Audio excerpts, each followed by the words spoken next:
నెల్లూరు నుంచి కాంచీపురం ఎలా వచ్చావు అనేది వీడియో అయితే పోస్ట్ చేస్తున్నా. ఆ వీడియో చూడండి. ఇది కూడా అర్థమవుతుంది. అలా కాంచీపురం వచ్చాక రూమ్ అయితే తీసుకున్నాం. 2 డేస్ స్టే చేద్దామని. చుట్టూ అయితే చాలా టెంపుల్స్ ఉన్నాయి పాతకాలంవి. టెంపుల్ దగ్గరలో రూమ్స్ అయితే చాలా కాస్ట్ ఉన్నాయి. అందువల్ల టెంపుల్‌కి కాస్త దూరంలో అయితే రూమ్ తీసుకున్నాం. 3000 పట్టింది 2 డేస్‌కి. నేనైతే ఎప్పుడో చిన్నప్పుడు చూసాను ఈ కాంచీపురం టెంపుల్. తర్వాత ఇప్పుడు చూస్తున్నా. అసలు ఎంత బావుందో తెలుసా? మా అదృష్టం ఏందంటే ఆ అమ్మవారిని 3 టైమ్స్ దర్శనం చేసుకున్నాం మేము. ఈ ఫోటోలో చూపిస్తున్న విధంగా ఉంటారు అమ్మవారైతే గర్భగుడిలో. శివరాత్రి అయ్యేటప్పటికి అమ్మవారి దగ్గర తక్కువగా ఉన్నారు జనాభా. మొత్తం శివాలయాల్లోనే ఉన్నారు. చాలా పెద్ద టెంపుల్ అండి అసలిది. నాకైతే ఈ టెంపుల్‌లో కోనేరు బాగా నచ్చింది. నేను సెపరేట్ వీడియో అయితే పెడతా కోనేరుది మొత్తము. వ్యూ ఎంత బావుందో తెలుసా కోనేరు దగ్గర నుంచి అసలు.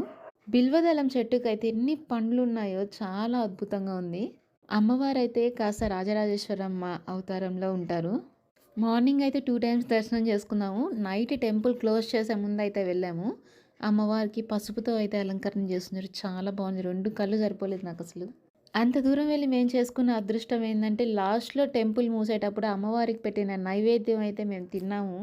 మామూలుగా ఏ టెంపుల్స్‌లో పెట్టరు అమ్మవారికి పెట్టే నైవేద్యం. అలాంటిది ఆ టెంపుల్‌లో ఫైనల్‌గా మూసే ముందు అక్కడ ఎంతమంది ఉన్నారో వాళ్ళకైతే పెట్టారు. లైఫ్‌లో వన్ టైమ్ అయినా విజిట్ చేయాలి కాంచీపురం టెంపుల్. అంత అద్భుతంగా ఉంది అసలు. నేను చూసిన మిగిలిన టెంపుల్స్ కూడా నెక్స్ట్ వీడియోలో అయితే పోస్ట్ చేస్తా. వీడియో నచ్చితే లైక్ చేయండి. Channel subscribe